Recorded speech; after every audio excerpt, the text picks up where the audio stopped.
my race team consists out of 2 big sim racers, and Max Verstappen is sim racer number 1, F1 driver number 2, and then father and everything else comes second, third, and probably. So, but no, they have direct contact among each other. So we knew that it was gonna happen way before everyone else knew, kind of in a way. And what's it like seeing a Formula One driver come in and then go out on track? It's freaking cool. It's cool because you see that people have appreciation for this place. So we knew he was there. Actually, Jimmy and Steve, they stayed even in the lounge. I think Steve tried to go out once maybe to see and find him. As I was filming content for me, I went past his box. I saw like he walked past me. He was getting in the car. We just like did a quick friendly nod to each other and like let him be, whatever. And after that, once the news started to go out, it was flooded with people, of course, who tried to get a piece of him and stuff. And I knew for him that it was his always like sort of dream, like that he wanted to realize to drive the track, and he couldn't because of other commitments and etc. And now he's there, like, you know what? Let the guy drive his laps. Let him enjoy that.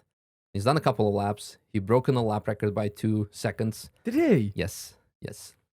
Jesus, because you said, and you wound a lot of people up on this podcast. Oh, dude. Do you remember what you said? Do you remember what you said in the first episode? I know. When you said like, hey, if Max Verstappen, Hamilton, and me gonna go for a lap, basically 1 lap with 1 car, and who's gonna be first? I said back then immediately, although under assumption that none of them have track experience, I know for a fact that Max is absolutely crazy about the Nurburgring and probably knows about the track more than I do. And because of his sim racing achievements, he definitely knows the track more than anyone else. And of course, while he's on the way to the track in his private jet, he probably watches some of the real life onboard footage. So he came here, and indeed, and proven to be reality, he's done that. Was that his first time driving? He's done 3 laps. That's it? He's done 3 laps, and he has beaten the lap record by... Well, the so thing he knows is, it I so knew, well off the sim. yeah, because I know the current lap record was 7:49. He told, I might giving away a bit too much, but we got a direct quote from him somewhere. We're not gonna say where or how, to not jeopardize anything. But he said 7:48 with a BOP of NLS, and actually yesterday, because right now we're shooting it on the weekend before F1 of Italy. Helmut Marko, the manager of or manager of F1 Red Bull team, he confirmed himself that he has broken the record by 2 seconds. So maybe it was like second and a half. Helmut loves a leak. He loves a leak. Yeah, so he confirmed, but the thing is, like, a lot of people were like, because I posted a comment under Max's post, like, bro shows up, breaks a lap record, refuses to elaborate, and leaves. And a lot of people are like, yeah, where's your source, and what is this, and well, what do you think, and this, and then, okay, whatever. But yeah, media picked up on that, and now it's proven to be true because Max actually came up forward himself and showed it to Helmut, and Helmut. He's a fast guy, man, I know. He's extremely fast, and the coolest thing is that he is enjoying life to the fullest. He is doing what he wants to do. He is driving the ring, he's driving F1, he's driving sim races, and I'm even more impressed by what he does outside of his own racing, because recently he is the reason why he's here is he always said he wants to race the Nurburgring, but as of now, of course, he has conflicting commitments with F1. But he said he wants to have his own team. Conflicting commitments with F1. It's unbelievable sentence, that, isn't it? When you just pause for a minute, it's just like, oh, I can't do what I want to do, so I've got to go back to my normal job of being a fucking F1 driver. It's so annoying. Like, do you see the people that, like, come and ask me these stupid questions in the paddock? Like, we're never going to get him on here, are we? Like, guys, I'll get everyone else for you, but there's no chance of Verstappen. No, but what I want to say is that because he has all of these things, he said he wants to do it, but he has other commitments, but he wants his own team, Verstappen.com, to race in the Endurance Series. And he wants to put people, I don't want to call them kids, but they essentially started as kids and sim racers. He wants to put them forward and show that sim racers can become professional drivers. So actually most of his team are going to be sim racers who raced together with him in Team Redline and now go and race in a professional GT3. Fast kids as well. Fast kids. Remember Louis? Yeah.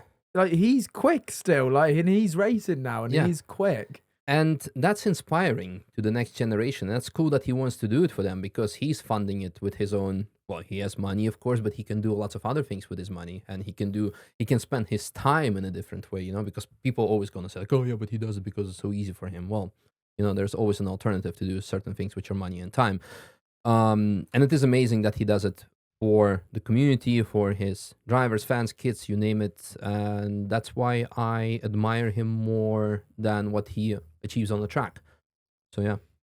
So is he like someone? I'm not saying that you look up to, because you're racing and you're racing at the forefront of the races that go on here and nearly winning those races as well. But for me as a podcaster, or if I go into my business owner mindset, you always like to look at something and think, I like you. Like, I like the way you set your stuff up and learn for it. Is Max one of those guys for you? Oh, no, 100%. I mean, the thing is, as of recent years, when you have like Netflix Drive to Survive and F1 became popular, and you had this whole Hamilton Verstappen clash back then, that's when he started to become more or less like really prominent persona after winning, because until you start winning, people don't care about you. But the first time I have met Max Verstappen was